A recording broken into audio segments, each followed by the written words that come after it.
Prej 2 ditësh në Poliklinikën e qytetit të Korçës ka qenë e pranishme mjekja greke Jota Sasopulu, e specializuar në onkologji, e cila ka ofruar konsulta dhe vizita falas për gratë dhe vajzat që kanë pasur dyshime apo janë diagnostikuar me kancer të gjirit. Kjo nismë u realizua si bashkëpunim i Spitalit Rajonal Korçë me shoqatën e mjekëve të Selanikut. Erdhëm sot nga Selaniku për të bërë ekzaminime falas. Faleminderit shumë të gjitha këtyre grave dhe vajzave që janë këtu dhe uroj të gjithave shëndet. Mesazhi që duhet të përçojmë është se kanceri i gjirit është i parandalueshëm dhe i shërueshëm. Prandaj të gjitha gratë duhet të kujdesen për trupin e tyre, duke bërë mamografi dhe ekografi, në mënyrë që të diagnostikohen herët dhe t'i trajtojmë ato. Është një mesazh shprehse se kanceri i gjirit është i shërueshëm.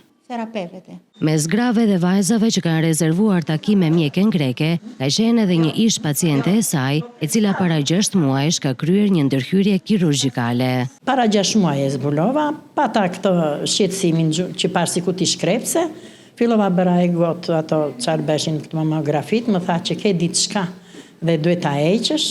Si e vlerëson doktoresh? Shumë. Doktoresha me e mirë, nuk isha frikë fare, ma që frikën o zotë tash. Grave dhe vajzave të shikojnë dhe të kontrollojnë sa më shpejt më mirë, se unë as 6 muaj dhe bëra përpjekjen dhe vajta u operova.